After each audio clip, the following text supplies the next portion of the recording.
Hey guys, what's up? Perch Gaming nagbabalik. Sa video na ito ay ipapakita ko sa inyo kung paano natin makukuha yung item dito sa pixels na tinatawag na GHOS Net o kaya yung lambat ni GHOS. Okay.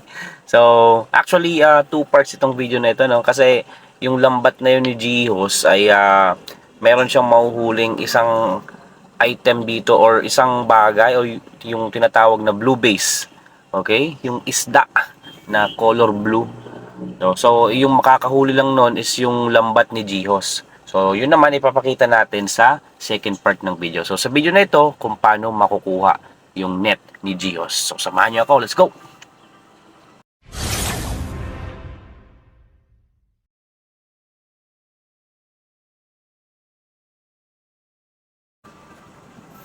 Alright. So, pakita ko muna sa inyo guys yung walkthrough. Kung saan tayo pupunta para makuha yung net na yon, yung mga places na pupunta natin at kung ano yung mga gagawin. Okay? Now, the first step na gagawin is punta tayo dito sa Carnival and hanapin natin si GHOS. So, by the way, kung hindi nyo kilala si GHOS, nako, dapat kilala nyo siya. Siya yung co-founder ng Axie Infinity. So, yung poging-poging mayaman na may-ari nitong Axie Infinity. Let's go, hanapin si GHOS. Okay. So, nandito yan sa may ibabang part ng tawag dito, balloon, hot air balloon. Ayan. Ayan. So, pag nakuha niyo si GHOS, just talk to him and then mag-start yung quest niya na about sa net. Okay? So, yung quest na yon is kailangan nyo lamang siyang bigyan ng milkshake.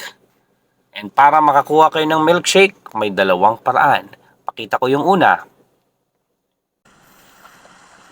So, the first way para makakuha ng milkshake ay pupunta tayo dito. Balik sa Terravilla.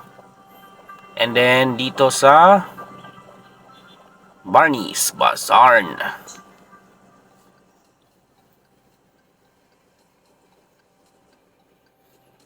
Dito sa Barney's Bazaar, pasok kayo dyan, punta sa upper part. And may makikita kayo ditong parang standee. Yan, yan, yan. So, the milkshake stand. Click nyo lamang yan. Yun. And then, ito yung lalabas. Recipe. Cotton candy milkshake. Yan, to be specific. Yan yung inihingi ni GHOS. Pero, make sure na meron tayo nitong mga items na to. So, yung mga blazzleberry ba? Ang tawag dyan, ang hirap i-pronounce, yung tatlong parang ice cream na cotton candy yan na cotton candy na berry ba? So, yung mga seeds niyan ay makukuha din sa Carnival. Tatlong klase yan na kalalabasan pero galing sa iisang seed. Yung una, yung blue tsaka yung pink, madaling makuha. Yung combination ng blue tsaka pink ay may chance. Ilang percent. Okay, so you need some patience here para mabuo ito. Yung honey naman, napakadali yan. It's coming from queen bee na ilalagay nyo dun sa hive. So, hanap kayo ng farm na may hive. Pasok nyo yan. And yung last naman is yung milk, cow's milk, which is kinda frustrating na gawin. So pakita ko sa inyo kung paano gawin yung milk. So, para makagawa ng milk, dito lang sa katabi ni Barney's Bazaar, meron ditong baka guys. Ito yung baka. Ay, hindi tayo papasok dyan. Ito yung bakang ito. So, pag clinic mo yan, moo munch please. So, bibigyan nyo ng moo munch itong bakang ito para makakuha kayo ng cow's milk in return. However, take note na yung chance na makakuha ng milk is nasa 10% lang ata. And 90% naman na chance na makuha nyo ay yung cow's turd. In Tagalog, tae ng baka. So, paano makakuha ng moo munch? Paano makagawa nun? Yes, napakasimple guys. Punta lamang kayo sa isang land na merong windmill. So, pakita ko din sa inyo. Let's go! So, dito sa may windmill, yan. Click nyo lamang yung windmill. Ayun. And then, click nyo yung moo munch. Yan. So, kailangan ninyo ng mga items na to. 12 na green bow. Padali lang to kasi pwede kayong magtanim ng greenbo, ano. Meron kayong mabibili sa bazaar, I mean sa Box Galore, ano, kay Hazel, yung seeds ng greenbo. And then itong cooking mix, 20 piraso nabibili din kay Hazel. So madaling gawin yung mumunch. However, it takes 10 minutes, ano. So may mumunch na kayo. Pabalik kayo doon sa baka, ibibigay nyo, papakainin nyo yung mumunch. So sabi ko nga, yung chance na makuha yung milk ay mababa. So patience.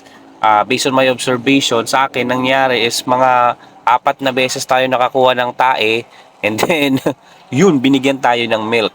Now, once na kompleto mo yung item, once na kompleto yung mga ingredients na kailangan para sa cotton candy milkshake, balik lamang kayo dun sa Barney's Bazaar, and then ilagay yung recipe, makakakuha kayo ng cotton candy milkshake. So, yan yung unang paraan. Pangalawang paraan, which is very recommended kasi walang hassle to. Punta kayo sa marketplace. Pero make sure na VIP kayo. So, dito sa Box Galore, pasok kayo. Tapos, punta dito sa itaas.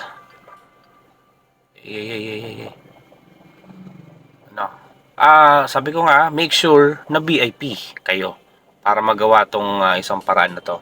Then click on the marketplace, yung buy dyan.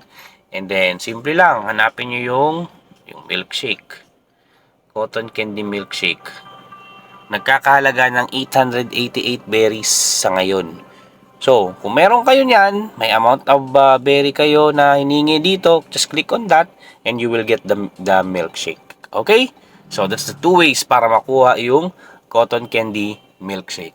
Ngayon, pakita ko naman sa inyo yung actual na mangyayari once na makuha nyo na yung cotton candy milkshake. Okay, heto muna yung cotton candy milkshake muna.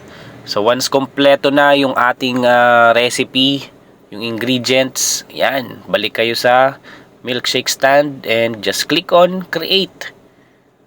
So, click natin yan. Then may progress, 5 minutes yung waiting time. So, ikakat natin yan, ha. Let's go. Para mas mabilis, eto na. Alright, so just click on collect para makuha yung milkshake. So, once again, ito yung yung first way para makakuha ng milkshake. Ito yung magagawa natin kung hindi tayo VIP. Kasi nga, sabi ko, kung VIP kayo, madali lang, puntahan nyo lamang yung marketplace. So ngayon, okay na, nakuha nyo na yung milkshake, balik tayo kay Jihos. So once again, dito sa Carnival, hanapin natin sa may lower right side itong si Jihos. So ito na. So pag nakuha nyo siya, just click on him and immediately ibibigay sa inyo yung lambat. Ayan, 'di ba? So 1 Geosnet, yeah, cotton candy milkshake. Tuwang-tuwa. Mukhang uhaw na uhaw, refreshing treat indeed. Okay.